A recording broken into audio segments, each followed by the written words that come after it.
મહેર અને આર્ય એક જ કોલેજમાં ભણતા. એ પળોની માત્ર દ્રષ્ટિ વિનિમય હતો, પણ પછી તે નજરો બોલવા લાગી.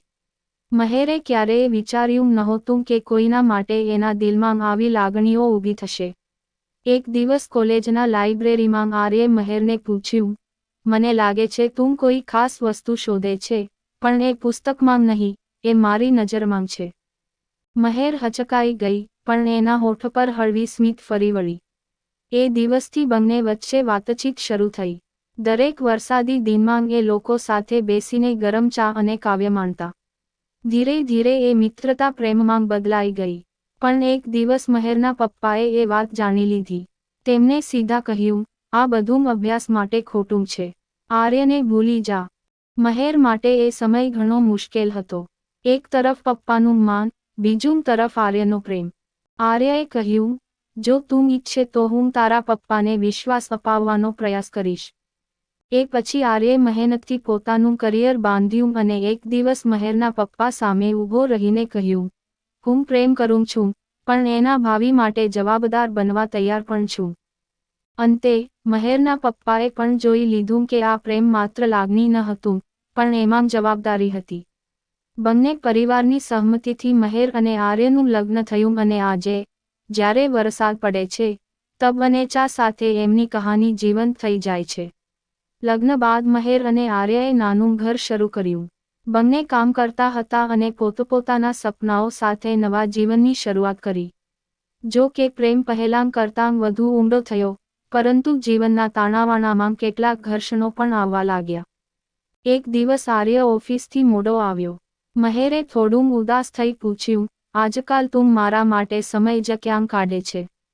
આર્ય થાકી ગયો હતો, પરંતુ શાંતિથી બોલ્યો, મહેર, હું તારા માટે જ મહેનત કરું છું.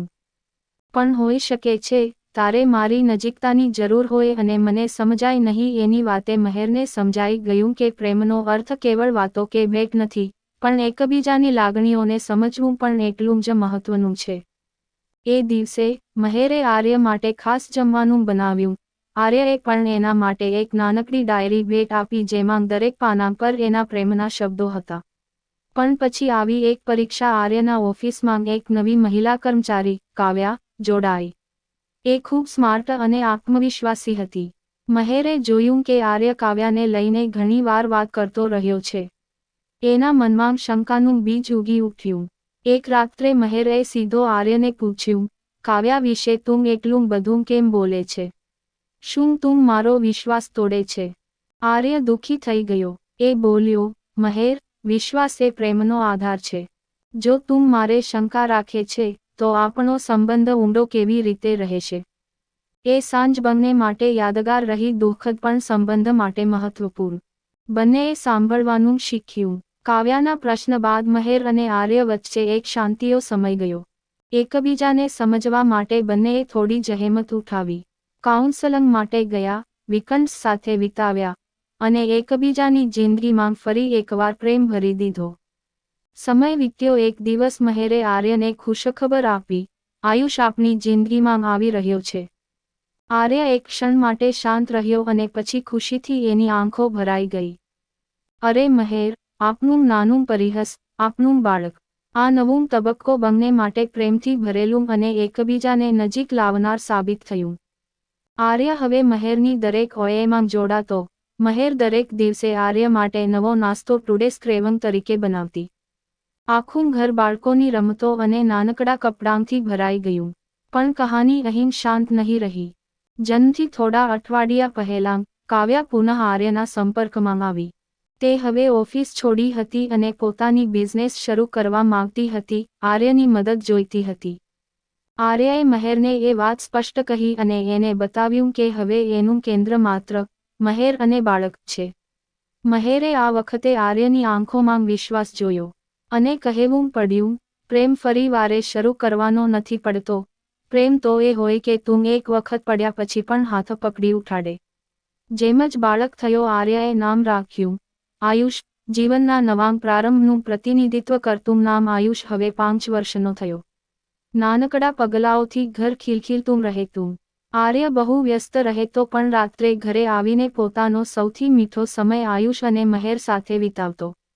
મહેર, જે વર્ષો સુધી ઘરના સંભારણામાં વ્યસ્ત રહી હતી, હવે અંદરથી ફરી એકવાર પોતાની ઓળખ બનાવવી ઈચ્છતી હતી. બાળપણથી એને લેખનનો શોખ હતો, ખાસ કરીને પ્રેમ અને સંબંધો વિશે લખવાનું.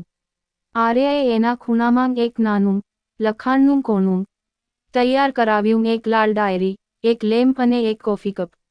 મહેરે ઓનલાઈન બ્લોગ શરૂ કર્યો, મોન્તરના પાંજરે પ્રેમ, એવી જ જેમ એમની કહાની શરૂ થઈ હતી.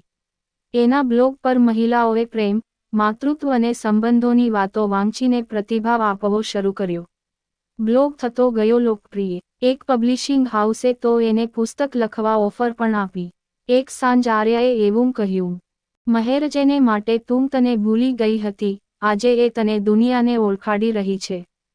મહેરના આંખમાં અશ્રુ હતા, પણ એ ખુશીના હતા. એક રાત્રે આયુષે પૂછ્યું, મમ્મી, પાપા તમને કેટલા પસંદ કરે છે? મહેર હસીને કહે, એટલાં કે જ્યારે હું ભૂલી જાઉં કે હું કોણ છું, ત્યારે એ મને ફરી યાદ અપાવે. આયુષ નાની આંખે જોઈને બોલ્યો, જેમ તું મને યાદ અપાવે છે. આ કટાક્ષમાં એક પામતી શાંતિ હતી. મહેરનું પુસ્તક પબ્લિશ થાય છે, પણ એમાં આર્ય અને કાવ્યના સંબંધનો ઉલ્લેખ છે. શું એ કારણે કોઈ વાદવિવાદ થાય? આયુષ સ્કૂલમાં નવી દુશ્મન બને છે કે સાચો મિત્ર? આર્યના જીવનમાં નોકરીનો મોટો વળાંક આવે છે, શહેર બદલાવાનું મન બને છે. આવી જ સ્ટોરી સાંભળવા માટે ચેનલને સબસ્ક્રાઇબ અને વિડીયોને લાઇક કરજો મિત્રો. ધન્યવાદ.